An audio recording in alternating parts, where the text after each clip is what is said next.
ఇథియోపియాలో భారత ప్రధాని నరేంద్ర మోదీకి అత్యున్నత పురస్కారం లభించింది. పూర్తి సమాచారం మా ఢిల్లీ బ్యూరో చీఫ్ కృష్ణ అందిస్తారు.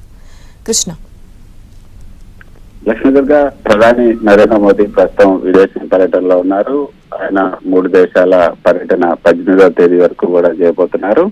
జోర్డాన్ పర్యటన అయితే పూర్తయింది. ప్రస్తుతం ఇథియోపియాలో ఉన్నారు. ఆ తర్వాత ఓమన్ కూడా పర్యటించబోతున్నారు. ఇథియోపియా రాజధాని ఆడిస్ అబాబాలో ఆయన ప్రస్తుతం ఉన్నారు. అక్కడ ప్రభుత్వ కార్యక్రమాలు ద్వైపాక్షిక సమావేశాల్లో పాల్గొంటున్నారు. ఇథియోపియా ప్రభుత్వం ఆయనకు అత్యున్నత జాతీయ పురస్కారం కూడా అందించింది.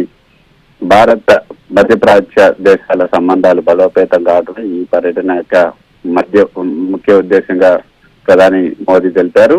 అంతేకాకుండా ఆఫ్రికా దేశాలతో వాణిజ్యం, పెట్టుబడులు, వ్యూహాత్మక సహకారం కూడా భారతదేశం సాధించాలని భావిస్తుంది. భారతీయుల ప్రయోజనాల పరిరక్షణ ధ్యేయంగా ఈ పర్యటన ఉండబోతోంది. సో ఆ మేరకే ఆయన ఈ పర్యటన చేస్తున్నారు. అయితే ఈ పర్యటనలో నిన్న మీరు చెప్పినట్లుగా ఆత్మీయ ఆతిథ్యం కూడా ఆయనకి లభించింది. అరబ్ రాజ్యమైనటువంటి జోర్డాన్ లో మోదీకి ఆత్మీయ ఆతిథ్యం లభించడమే కాకుండా యువరాజు ఆల్ హుసేన్ బిన్ అబ్దుల్లా కూడా నిన్న స్వయంగా ఆయన కారునడుపుతూ మోదీని చారిత్రాత్మక జోర్డాన్ మ్యూజియానికి తీసుకెళ్లి తమ దేశ చరిత్రను, అదేవిధంగా భారత్ జోర్డాన్ల గాఢ మైత్రికి తార్కాణంగా నిలిచినటువంటి అంశాలన్నింటినీ కూడా ఆయన స్వయంగా వివరించారు.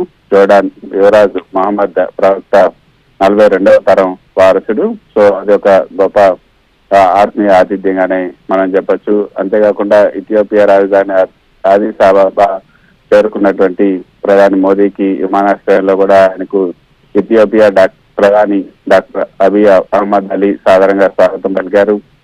తర్వాత ద్వైపాక్షిక చర్చల్లో కూడా పాల్గొన్నారు. అంతకుముందు జోర్డాన్ రాజధాని అమ్మాన్లో జరిగినటువంటి కార్యక్రమంలో కూడా మోదీ మాట్లాడుతూ వచ్చే 5 ఏళ్లలో భారత్ జోర్డాన్ ద్వైపాక్షిక వాణిజ్య బంధం విలువ రెట్టింపుపై $500 కోట్ల స్థాయికి చేరుకుంటుందన్న ఆశాభావం కూడా వ్యక్తం చేశారు. మొత్తానికి భారత ఆర్థిక పురోగతిలో పాల్పంచుకొని లబ్ధి పొందాల్సిందిగా కూడా జోర్డాన్ వాణిజ్య సంస్థలకు ఆయన ఆహ్వానం పలికారు. సో మొత్తానికి అయితే జోర్డాన్, ఇథియోపియా, అదేవిధంగా ఈ యొక్క 3 దేశాల పర్యటన ఇది మొదటిసారి ఇథియోపియాలో ఆయన పర్యటిస్తున్నారు.